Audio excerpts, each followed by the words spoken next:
Hi ಎಲ್ಲರಿಗೂ ನಮಸ್ಕಾರ. Welcome to back Asha vlogs. ಯಾರೇ ನನ್ನ ವೀಡಿಯೋ ಸಬ್ಸ್ಕ್ರೈಬ್ ಮಾಡ್ಕೊಂಡಿಲ್ಲ ಸಬ್ಸ್ಕ್ರೈಬ್ ಮಾಡ್ಕೊಳ್ಳಿ. ಈ ವಿಡಿಯೋ ಪೂರ್ತಿಯಾಗಿ ನೋಡಿ. ಇಷ್ಟ ಆದರೆ ಒಂದು ಲೈಕ್ ಮಾಡಿ. ನಾನು ನಿಮಗೊಂದು ಮಾಹಿತಿ ತಿಳಿಸ್ತಾ ಇದ್ದೀನಿ. ಈ ವಿಡಿಯೋ ಪೂರ್ತಿಯಾಗಿ ನೋಡಿ, ನಿಮಗೆ ಗೊತ್ತಾಗುತ್ತೆ. ನೋಡಿ, ನಮಗೆ 10 ನಿಮಿಷ ಆಗೋ ಕೆಲಸ ನಾವು ನೆಗ್ಲೆಕ್ಟ್ ಮಾಡ್ಕೊಂಡು ಅನ್ಕೊಬಿಡ್ತೀವಿ. ಅಯ್ಯೋ ಬಿಡು, ಬೆಳಗ್ಗೆ ತೊಳೆದ್ರೆ ಆಗುತ್ತೆ ಅಂತ. ಅದಕ್ಕೆ 10 ನಿಮಿಷದಲ್ಲಿ ನಾವು ಎಷ್ಟು ಬೇಗ ಪಾತ್ರೆ ಎಲ್ಲ ವಾಶ್ ಮಾಡಿ ಕ್ಲೀನ್ ಮಾಡಿ ಮನ್ಕೋಬೋದು. ನೋಡಿ, ನಿಮಗೆ ತಿಳಿಸ್ತಾ ಇದ್ದೀನಿ. ನೋಡಿ, ಎಲ್ಲ ಊಟ ಎಲ್ಲ ಆಯಿತು. ನಾನು ಪಾತ್ರೆ ಎಲ್ಲ ವಾಶ್ ಮಾಡಿ ಸಿಂಕೆಲ್ಲ ಒಡ್ಸ್ಕೊಂಡು, ಏನಾದರೂ ಕ್ಲಾತ್ ಇದ್ದರೆ ಅಲ್ಲೇ ವಾಶ್ ಮಾಡ್ಕೊಂಡು ನಾನು ಇದು ಮಾಡ್ಕೊಂಬಿಡ್ತೀನಿ. ನೋಡಿ, ಈ ಥರ ಮಾಡಿದ್ರೆ ನಮಗೆ ಲಕ್ಷ್ಮಿ ಒಲಿತಾಳೆ. ಯಾಕಂದ್ರೆ ನಾವು ಅಡುಗೆ ಮನೆ ಗೃಹಿಣಿಯರಾಗಿ ನಾವು ಕ್ಲೀನಾಗಿ ಇಟ್ಕೋಬೇಕು. ನಾವೇ ಕ್ಲೀನಾಗಿ ಇಟ್ಕೊಂಡಿಲ್ಲ ಅಂದರೆ ಬೇರೆ ನಮ್ಮ ಮನೆ ಕ್ಲೀನಾಗಿ ಇಟ್ಕೊಡ್ತಾರಾ? ಅದಕ್ಕೆ 10 ನಿಮಿಷಕ್ಕೆ ನಮ್ಮ ಮನೆ ಕೆಲಸ ನಾವೇ ಮಾಡ್ಕೋಬೇಕು. ನೋಡಿ, ಎಲ್ಲ ಪಾತ್ರೆ ಎಲ್ಲ ವಾಶ್ ಮಾಡಾಯಿತು. ನಾನು ಸಿಂಕೆಲ್ಲ ಕ್ಲೀನಾಗಿ ಸೋಪ್ ಹಾಕಿ ನೀವು ಎಲ್ಲ ಒರೆಸ್ಬೇಕು. ಯಾಕಂದರೆ ನಾವು ಊಟ ಮಾಡೋದು ಎಂಜಿಲ್ದೆಲ್ಲ ವಾಸನೆ ಎಲ್ಲ ಹಂಗೆ ಇರುತ್ತೆ. ಬೆಳಗ್ಗೆ ಎದ್ದು ಬಂದರೆ ಅದ್ರ ಸ್ಮೆಲ್ ಇರುತ್ತೆ. ನಮಗೂ ಬೆಳಗ್ಗೆ ಎದ್ದಿದ ತಕ್ಷಣ ನಮಗೆ ಒಂಥರ ನೆಗೆಟಿವ್ ಥರ ಫೀಲ್ ಆಗುತ್ತೆ.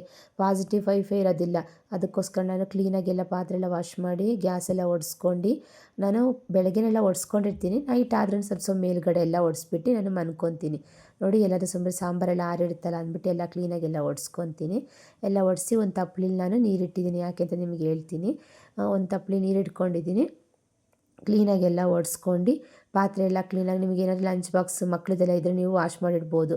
ನಾನು ನೈಟೇ ಎಲ್ಲ ವಾಶ್ ಮಾಡಿಟ್ಬಿಟ್ರೆ ಬೆಳಗ್ಗೆ ನಮಗೆ ಟಿಫನ್ ಬಾಕ್ಸ್ ತೊಳಿಬೇಕು ಅಂತ ಅನಿಸಲ್ಲ. ಬೆಳಗ್ಗೆ ಎಲ್ಲ ನೀರೆಲ್ಲ ಸೋರಿರುತ್ತೆ. ಬೆಳಗ್ಗೆ ನಾವು ಟಿಫನ್ ಬಾಕ್ಸಿಗೆಲ್ಲ ಮಕ್ಕಳಿಗೆಲ್ಲ ಹಾಕಿ ಕಳಿಸ್ಬೋದು. ನಮಗೂ ಕೆಲಸ ಸ್ವಲ್ಪ ಕಮ್ಮಿ ಆಗಿರುತ್ತೆ. ಬರೀ 10 ನಿಮಿಷದಲ್ಲಿ ಈ ಥರ ಕೆಲಸ ಮಾಡ್ಕೋಬೋದು. ಮನೇಲಿ ಯಾವಾಗಲೂ ನಮಗೆ ಲಕ್ಷ್ಮಿ ಒಲಿತಾಳೆ. ಯಾಕೆಂದರೆ ಎಂಜಿಲ್ ಪಾತ್ರೆ ಇಡೋದ್ರಿಂದ ನಮಗೆ ಒಂಥರ ಮನೇಲೇ ನೆಗೆಟಿವ್ ಥರ ಇರುತ್ತೆ, ಪಾಸಿಟಿವ್ ಇರಲ್ಲ. ಅದಕ್ಕೆ ನಾನು ನೈಟೇ ಎಲ್ಲ ಪಾತ್ರೆ ಎಲ್ಲ ವಾಶ್ ಮಾಡಿ ಗ್ಯಾಸ್ ಎಲ್ಲ ಒಡಿಸಿ ನಾನು ಈ ಥರ ಮನ್ಕೊಂಬಿಡ್ತೀನಿ. ನೋಡಿ, ಪಾತ್ರೆ ನಾನು ಒಂದು ತಪ್ಪಲೆ ನೀರಿಟ್ಟಿದ್ನಲ್ಲ.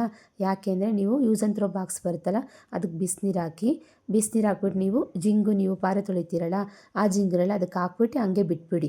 ಅದು ಬೆಳಗ್ಗೆ ನೀವು ಯೂಸ್ ಮಾಡ್ಕೋಬೋದು. ಯಾಕಂದರೆ ಅದರೊಳಗೆ ತುಂಬ ಬ್ಯಾಕ್ಟೀರಿಯಾಗಳಿರುತ್ತಲ್ಲ, ಅದೆಲ್ಲ ಬಿಸಿನೀರಲ್ಲೇ ಹೋಗಿರುತ್ತೆ. ಇನ್ನು ಮಿಕ್ಕಿದ ನೀರನ್ನ ನೀವು ಸಿಂಕಿಗೆ ಹಾಕಿ. ಯಾಕೆಂದರೆ ಸಿಂಕಲ್ಲಿ ತುಂಬ ಜಿಡ್ಡಿನಂಶ ಇರುತ್ತೆ. ಮತ್ತು ನಾವು ದಿನ ಅಡುಗೆ ಮಾಡೋದು, ಪಾತ್ರೆ ತೊಳೆಯೋದು ಎಲ್ಲ ಇರುತ್ತಲ್ಲ, ಎಲ್ಲ ಇಷ್ಟು ಇದೆಲ್ಲ ಗಲೀಜೆಲ್ಲ ಇರುತ್ತೆ. ಅದನ್ನೆಲ್ಲ ಬಿಸಿನೀರು ಹಾಕಿದ ತಕ್ಷಣ ಎಲ್ಲ ಹೋಗ್ಬಿಡುತ್ತೆ. ವಾಸನೆನೂ ಸ್ಮೆಲ್ಲೆಲ್ಲ ಹೋಗುತ್ತೆ, ಚೆನ್ನಾಗಿರುತ್ತೆ.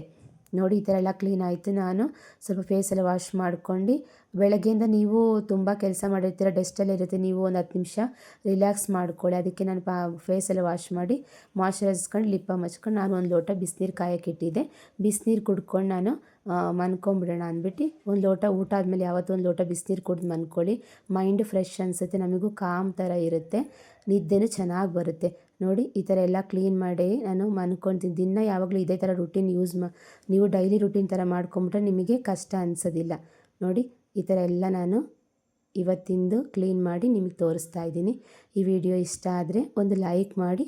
ಏನಾದರೂ ನಾನು ಹೇಳೋದ್ರಲ್ಲಿ ಏನಾದರೂ ತಪ್ಪಿದರೆ ಕಮೆಂಟ್ ಬಾಕ್ಸಲ್ಲಿ ಕಮೆಂಟ್ಸ್ ಮಾಡಿ. ನೋಡಿ, ಥ್ಯಾಂಕ್ ಯು ಫ್ರೆಂಡ್.